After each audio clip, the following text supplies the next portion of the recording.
Assalamualaikum warahmatullahi wabarakatuh. Waalaikumsalam warahmatullahi wabarakatuh.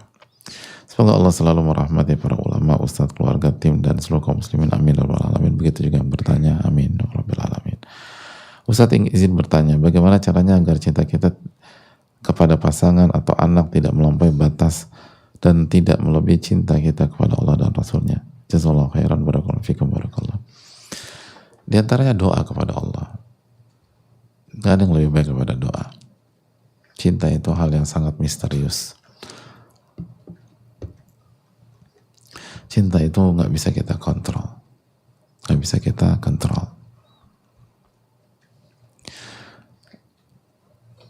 Butuh pertolongan, butuh pertolongan. Nabi SAW nggak bisa mengontrol cinta. Pada satu titik gak bisa. Makanya beliau berdoa dalam hadis Aisyah.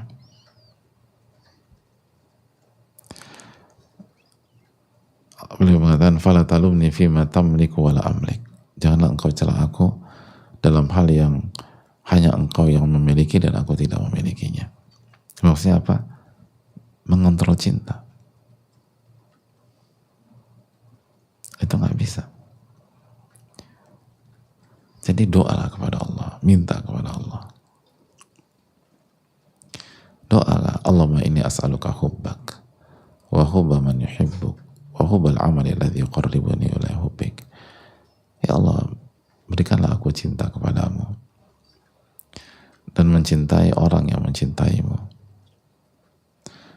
dan mencintai amalan yang mendekatkan aku terhadap cintamu. Doa kepada Allah tabaraka wa ta'ala. Itu yang harus ditekankan. Yang berikutnya, dengan memahami bahwa kebaikan atau seluruh kebaikan suami, istri, atau anak kita itu sejatinya adalah kebaikan Allah tabaraka wa ta'ala. Yang membuat istri kita baik sama kita itu Allah. Yang membuat suami kita baik dengan kita itu Allah tabaraka wa ta'ala. Yang membuat anak kita baik kepada kita adalah Allah. Ada orang tua sayang banget sama anaknya karena anaknya mukanya lucu banget. Itu yang menciptakan muka anaknya siapa? Kalau bukan Allah. Ada seorang laki-laki mencintai istrinya karena kecantikan istrinya. Yang menciptakan kecantikan istri Anda itu siapa?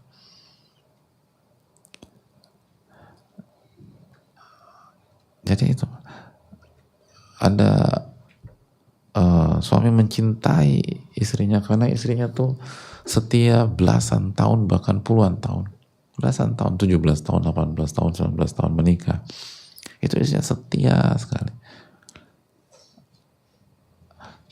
Gak ada satupun yang pertanyaan, siapa yang membuat istri Anda setia dengan Anda sampai di atas 15 tahun, 16 tahun, 17 tahun, 18 tahun, 19 tahun, 20 tahun, 21, 22, dan seterusnya. Kalau bukan Allah SWT. Semua demikian. Itu hal yang perlu kita tanamkan. Jadi gak bisa lepas dari Allah Ta'ala. Justru kalau kita mencintai pasangan kita, tapi kita nggak mencintai Allah, atau bahkan misalnya lebih tinggi daripada cinta kepada Allah, maka itu zalim. Itu memutus mata rantai, dan itu inkonsisten dalam kerangka berpikir ilmiah. Itu inkonsistensi berpikir, dan itu paradoks. Jadi hadirin Allah muliakan. Jadi, dan kita harus ingat juga bahwa pasangan kita tidak sempurna. Suami kita, istri kita, anak kita nggak sempurna. Nah, pada saat dia berada di ketidaksempurnaannya sebagai manusia, di detik itu, di menit itu, Allah Subhanahu wa taala tetap yang maha sempurna. Ketika pasangan kita tidak ada di dekat kita, Allah ada. Wa idza sa'alaka ibadi anni fa inni qarib. Dan apabila hambaku bertanya tentang diriku, katakan aku dekat.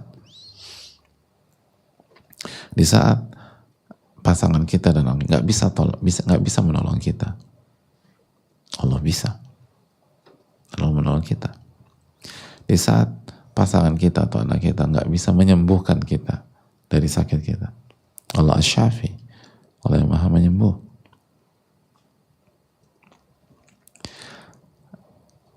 Jadi hadirin Allah muliakan.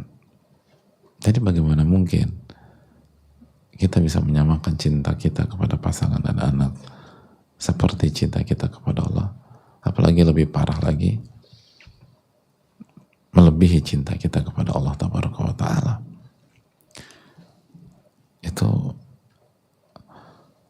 Itu fatal. Makanya hadirin Allah muliakan, Allah berfirman dalam surat Al-Baqarah 165, "Wa minan nas man yattakhidhu min dunillahi andada yuhibbunahum ka hubbillah walladzina amanu asyaddu hubbalillah." Dan di antara manusia ada yang menjadikan makhluk atau selain Allah sebagai sesembahan, tandingan selain Allah Subhanahu wa taala, dan mereka mencintai makhluk tersebut, tandingan-tandingan itu, sebagaimana mereka mencintai Allah, sebagaimana mereka mencintai Allah Tabaraka wa Ta'ala.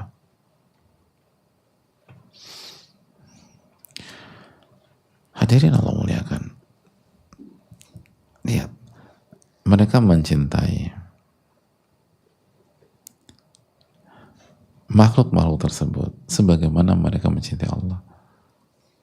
Itu aja udah divonis syirik, apalagi melebihi mencintai makhluk sebagaimana mencintai Allah. Itu aja dosa yang paling besar,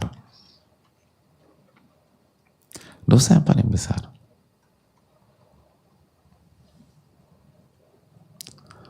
Makanya orang-orang beriman, apa kata Allah?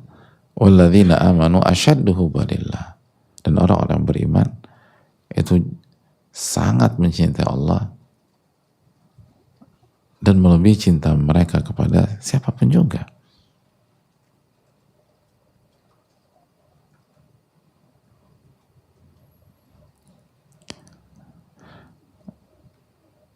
Dan cinta orang-orang beriman kepada Allah melebihi cintanya orang-orang syirik di atas.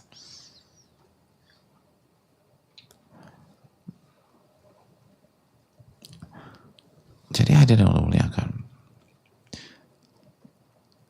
ini yang perlu kita renungkan. Lalu Allah mengatakan, walau yaral ladzina dzalamu, kalau saja orang-orang zalim itu, orang-orang yang melakukan kesyirikan itu, yang mencintai makhluk atau sesembahan atau tandingan itu sebagaimana mencintai Allah, itu melihat adab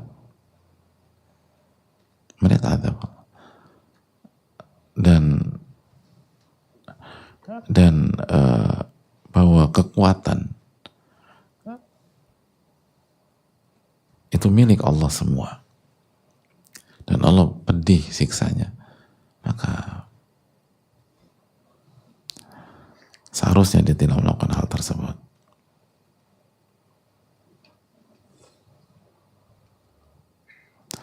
Mereka tidak, artinya itu tadi, semua kekuatan itu dari Allah. Semua kekuatan itu milik Allah. Siapapun yang mensupport Anda itu karena kekuatan yang Allah berikan. Kok bisa sama itu loh gitu. Apalagi lebih fatal lagi. Oleh karena itu hadirin, itu yang perlu kita renungkan bersama-sama. Allah Ta'ala alam bisawab.